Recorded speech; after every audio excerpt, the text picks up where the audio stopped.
What's up, everybody? Welcome back to the Dad Strides podcast, the running podcast all about getting those tired dad legs moving again. I'm your newest host. What? No, newest host.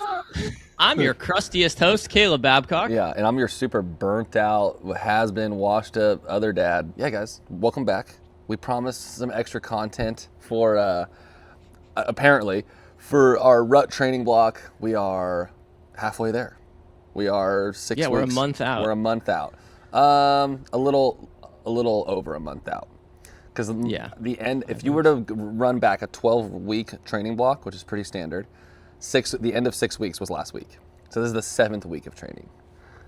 We have like 5 weeks till the race, though, basically. So we have. Yeah. So which is the most important month. This month is everything. Yeah. I watched on my treadmill the other day. I was like doing a run, vert run, and I watched just a bunch of rut content on YouTube, all of it I could find, and I'll send you a couple of the good ones. But dude, it got me. It put the fear of the Lord in me. It's so steep.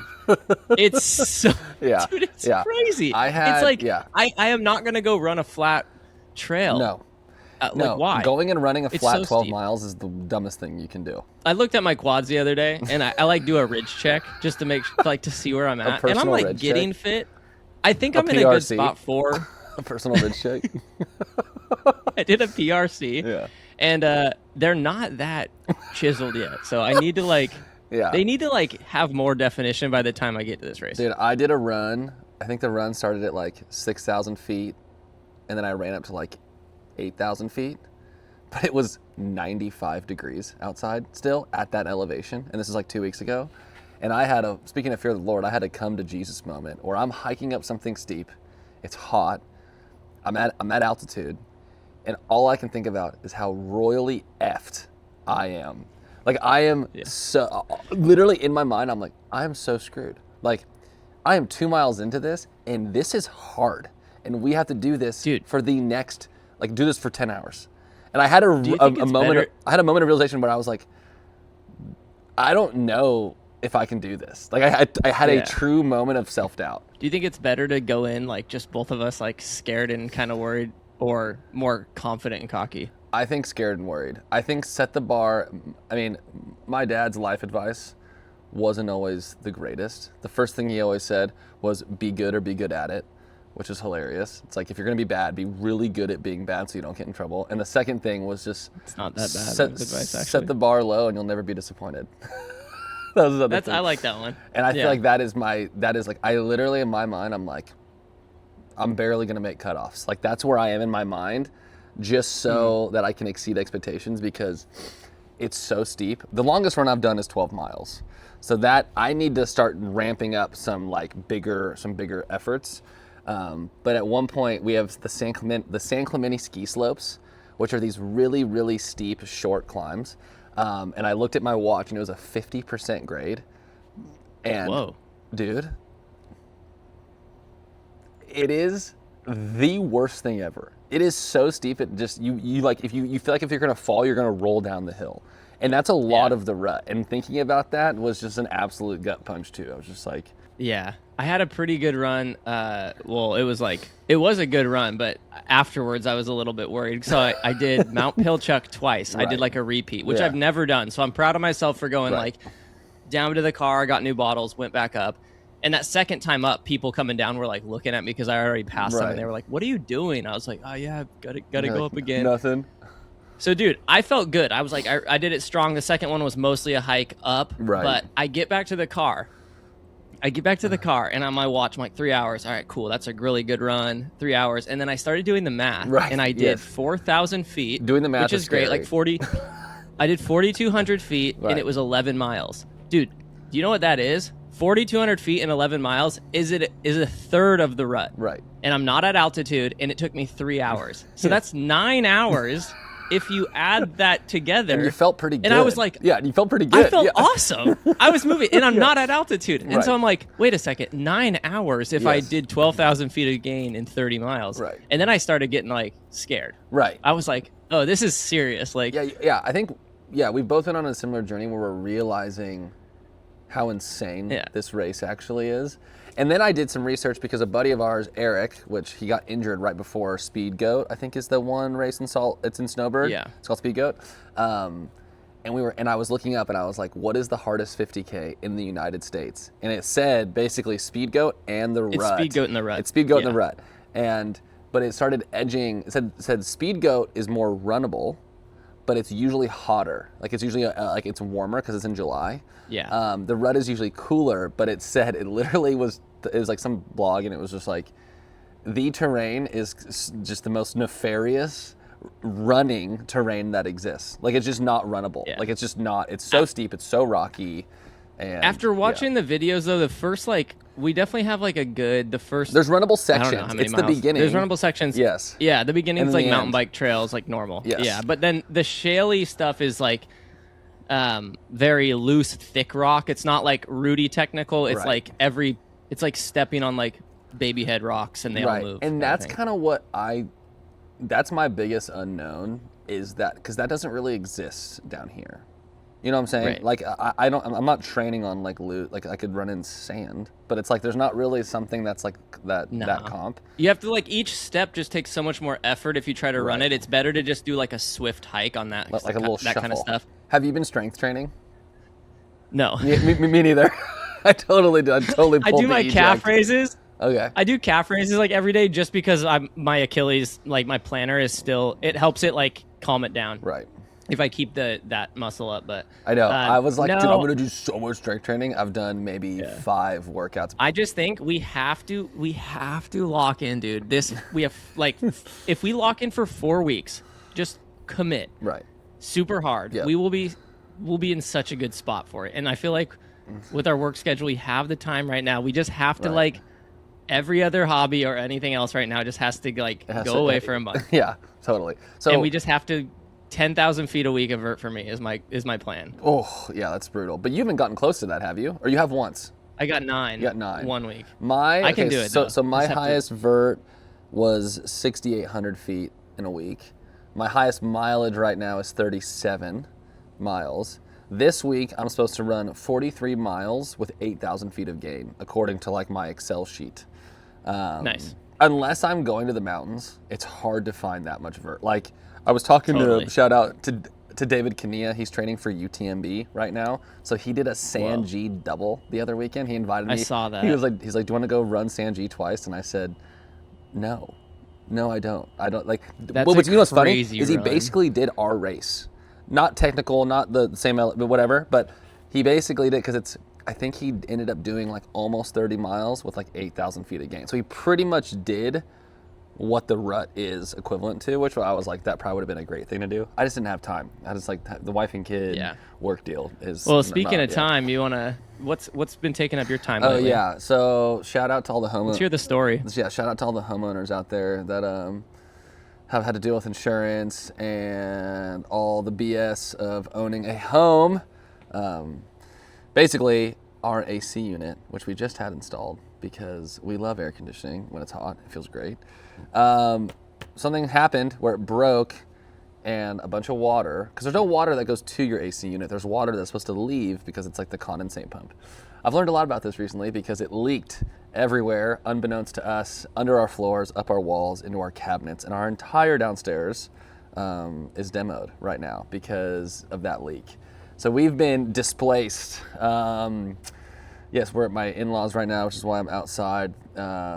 And yeah, it's been crazy. I mean, owning a home is fun until you got to pay for all this stuff. Fortunately, we have insurance, so we've been working with them, trying to figure out if we're gonna get covered or not. It's looking like we are gonna get covered because it's an appliance leaking, go. and we have coverage for that.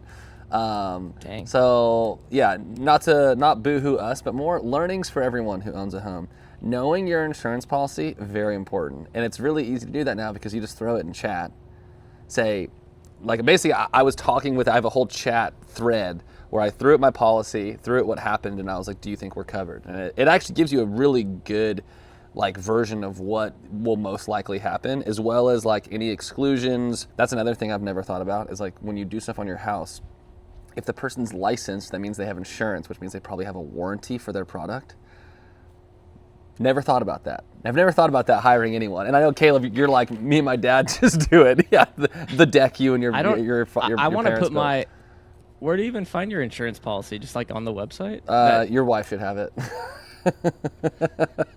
Because no dad, no man I know has their insurance policy on hand. But yes, not fun, but we're getting through it. It's kind of interrupted the general flow of our family, which has been hard, but I was still able to get some miles. Right now, let's do a little weekly mileage check-in.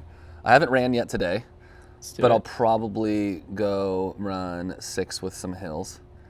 I'm at 17 miles for the week. That's through 3 days with 2,000 feet of gain only. I did 9 on Tuesday, but I broke it into chunks. I ran 4 at lunch and then like 5 after dinner. And for the first time in my life, there's one climb in San Clemente, Salvador. It's a pretty steep hill, and I didn't walk, and I didn't need to walk. Oh, nice. And I actually felt pretty good. Wait, you did a double though? Yeah. You did 2 runs in one day? Yeah. How'd that feel? So good. It's such an easy way to like get extra miles in. Like if you're looking at, if you're coming at the end of your week. Remember you talked about doing that. Yes. Like if you're coming to the end of your week and you still need, 15 miles, rather than just like chalking it all up to 1 run or 2 runs, if you can like squeeze out time in the morning, evening, it's a great way to stack mileage because, it made 9 feel way more attainable time-wise. Because usually you have a couple windows in the day, depending on work and whatnot. So if you were to wake up early, like run from 5 a.m. to 6 a.m., be home with the kids, and then like run at night, and you were able to get 10 miles in that day, like that's badass. That's perfect. Yeah. That's exactly what you want. So. Did your legs feel tired a little bit on the second one of the day? No, I ran that, so I actually felt great. That was the best I have felt on a run. I think I did 5 miles with like 600 feet of vert only, but still like hills. But I never walked. So that run, I was like, I'm not gonna walk. Like every hill I see, I'm not gonna be like, oh, I can walk this because I'm gonna be walking a lot of the run. I was like, no, I'm gonna run it, and I actually felt really good. That was Tuesday, and then my long run this past weekend was 12 miles, and I did take it kind of slow, let myself walk, ran like a 12-minute, or hike. I say walk, but like I mean hiking, just the hills. Yeah. And then ran like 12, but I wasn't tired the next day. I wasn't sore. Like I felt great the next day. So that was encouraging too. I was like, okay, cool. 12 at like a decent pace where I feel okay. I actually wasn't smoked after, so definitely gonna need to get up to Baldy and San G. I want to try to do San G twice. Not twice in a row, but like twice before the rut, as well as Baldy if I can, just to get up to 10,000 feet. My whole thing, the last 3 weeks, I've done 1 run a week that's at least like basically 3 hours long, which I've had the schedule right now where I can, dude. But I've noticed like after about 90 minutes, your body is like, I'm ready to be done. Right. But then you push for another like 20 minutes, and then you're just like in this other zone of you're just kind of in this all right, flow we're out here for a while. So when you like get a baseline of like a certain mileage that doesn't scare you, like right now 10 miles, which I just ran yesterday on some trails, like isn't a big deal anymore. I'm like back, that's like my like not medium, but that's like in my head it's like not scary. But I think we recorded last time I was like 10's long. Like, totally. Like I could go run 10 right now and not like be like stressed. Yes. But I've definitely been running a lot slower, which has been helpful. I'm just really trying to focus on like this one, like race specific, and obviously like 3 hours isn't even close. But it's for me, it's helping that like slowly notching that up. So, dude, do you want to do a quick gear haul for the rut? Because I know we've. Oh, dude, I'm wearing them right now, bro. Okay, let's see it. What you got? Okay, guys, the Norda slides that we talked about. Are you wearing yours? Yeah. What color did you get? Like brown. I got the green. They're so sick. Probably the silliest $140 I've ever spent, but very comfortable. And I think there's this placebo. They were my birthday that, like, present too. I feel like there's this placebo of like, oh, these are recovery slides. Like when I wear these, my body's recovering better than Crocs. I've worn them every day since. If you wear something every day, it's like you could spend money on it. Totally. I don't know. So Norda slides. Bought got a couple running shorts. I still don't. Oh, dude, whoa! I got them. Okay. My shoes for the rut. That's the normal amazing. Chirac 2s. I've done 2 runs in them. The normal Iraq 2s. I feel like. What'd you get? Whatever the ones that you told me to get, the Sportiva ones. Las Sportivas. Yes. Prodigio Pro. The Prodigio Pro. But I bought them. They were too small. sent them back, just ordered a new pair that are a full size bigger.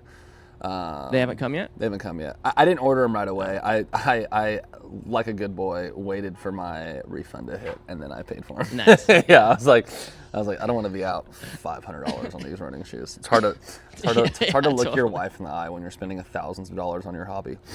And that's a quick way to get into the red too. What's been like the best you felt in this training block? Like, have you had a moment where you're like, okay, like obviously we've talked about the negative, like we're so effed. What about like a time when you were like, ooh, I'm getting in better shape? I mean, definitely the mental confidence of like doing that double on Pilchuck was cool. I did a run last Saturday night, or I think Sunday night. I can't remember. It's a route I've always wanted to do. It's called the Alpine Lakes Loop up in Washington. And to be completely honest, I thought it would be cooler views. It was kind of rainy that night, so I drove all the way out there. It's like an hour and a half to the trailhead from my house. Okay. But it was the exact distance I needed to hit my mileage goal, like to get up to 40 miles last week, which was my biggest week yet. So my mileage is still technically lower mileage, but I'm like 40 is good. I'm just being really consistent with it all. That one I didn't even feel that good, but it was cool to do it. Right. Yeah.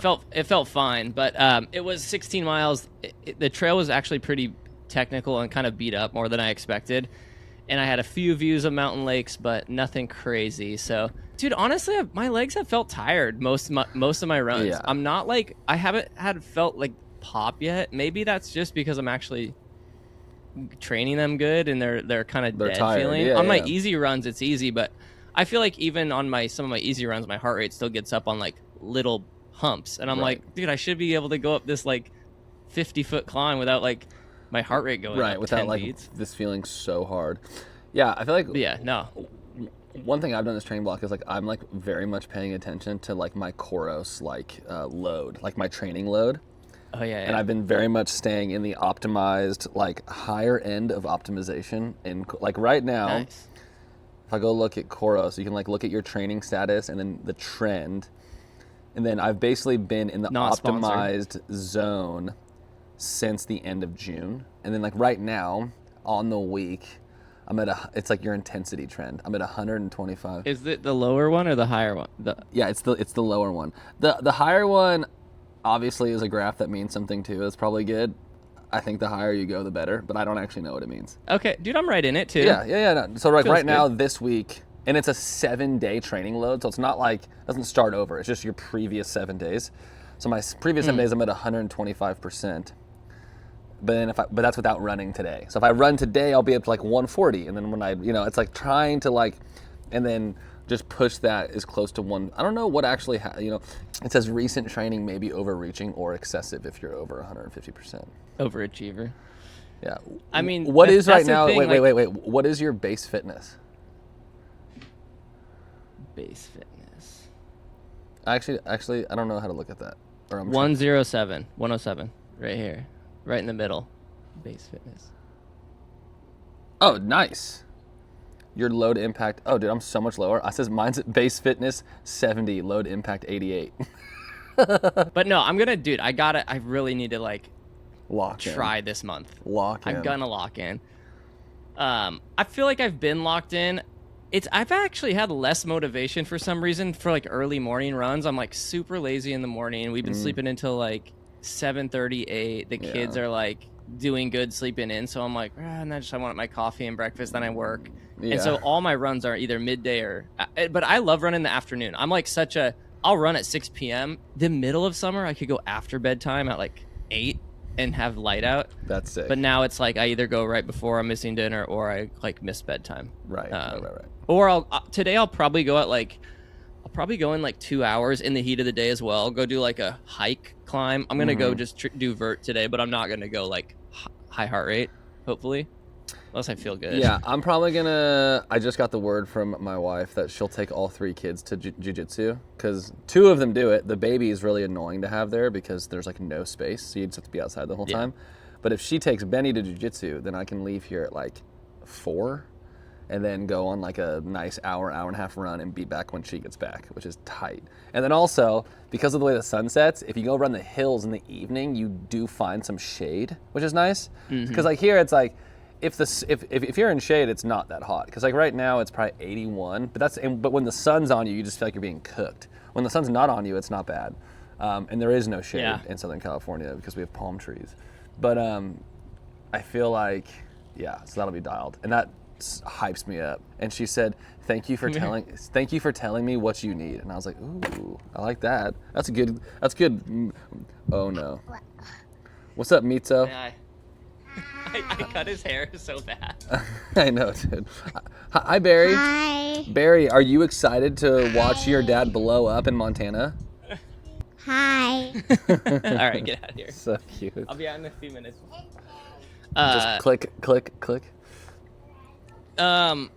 Yeah, the crazy thing in Washington the last, I feel like, few days, really It's been bad, hot? the smoke. It's been yeah. super wildfire, like AQI over, like up to 200, like really gnarly. So I've done the treadmill this week. Hey, Gabe, can you shut my door? And then yesterday we ran that trail run I did 10 miles yesterday. We went to Deception Pass because they like right off the water. That's like an the hour air was away, still right? good. That's pretty far. Mm-hmm. Yeah. But we played on the beach. Ariana came and I just went for like an hour and a half run. That's like a an hour crazy 40, sales actually. tactic. That's a crazy sales tactic. Hey, we're gonna take the kids to this place, and then you're gonna let me leave for 2 hours. Well, it was either I'm going to go up there by myself because it was the only good air in the area. I was like, I'm going to drive up there, do a run today because I need to lock in. So what are you doing and today then? I'll go do What? Pilchuck or Dickerman. Okay. Wow. Those are the only two Dickerman. like steep vert. Honestly, maybe take tomorrow off and then do a long run Saturday afternoon, like a 3-hour one again with, 4,000 feet would be sick. Or there's another mountain that I've never hit called Mount Pew that I do want to do. It'd be a ton of hiking, but it's 5,000 feet of vert in 11 miles. Okay, cool. Very steep. So that one, I'm also, I use these like training blocks of, especially with specific stuff, to try to find, like, I'm stoked I even did that Alpine Lakes loop because I'd wanted to do that for like 3 years. So I try to find new peaks or something that I can like on the weekends be like, I'm not just going to go run at Lord Hill. I'm going to run, I know. like, I feel summer like right up here, now, everything's melted out. The reason I need to go to Sanji is because it's just like doing the same thing every time, like the same vert. And I'm half on roads too, like some trails, some roads, because the trails are way hotter than the roads. So once you go back there, like there's no breeze because you're like on the other side of some hills of the ocean. But Sanji, I think it's like You need to from the South fly Fork up to my house. I know. From the South Fork side it's like 4,700 feet of gain and like 20-ish miles. Well, Yeah. have a good run tonight. We have to get after it. Shit, man. Guess we got to do it. Dude, one more shout out. I got this. I've showed this to you. But I got to show the Striders. Things I got a huge water bottle. That's insane, but it helps me drink a gallon a day. Good thing it has the and I'm way times. behind. I'm at 9 a.m. right now, and it's 1:30. Nice. We're recording I actually haven't this. had that much water either, but I've had 3 coffees. We did pay full price for the Airbnb now. The Airbnb is completely paid. It's just I owe you then. Yeah, you owe me money, bro. I do. I owe you money. Yeah, if you're going to be at the Rut, too, and you happen to hear this podcast, say what up to us, and let's hang out. We're going to be there from, I think, the Thursday all the way until Sunday, which is the day, all the way until, like, Monday or Tuesday. We're staying for, like, we're doing a full family vacay with it, so it'll be sick. We're leaving on the 7th, and then probably going to be home, I bet, like the 16th is when we'll probably be home. So it's a nice. And you it's a guys nice are long trip. driving? Yeah. How far is that? It's like 16 hours. 4 days? Okay. Yeah. We're going to do it in 3 16, days. that's not too bad. Mine's like 11, actually, from my house. Yeah. A little farther than I thought. Yeah. All right. Watch us book that job, though, like right after. And I we'll be know, like, oh, man. I know. And then, like, yeah. I mean, it's I'd like be great. Our truck's in I'd be Montana. grateful. I got to fly out of Bozeman. She's got to drive 16 hours back with the kids. I think she would kill me. That's death Like, right there. Sorry, can't do the job. All right, cool. All right, See you, dude. peace.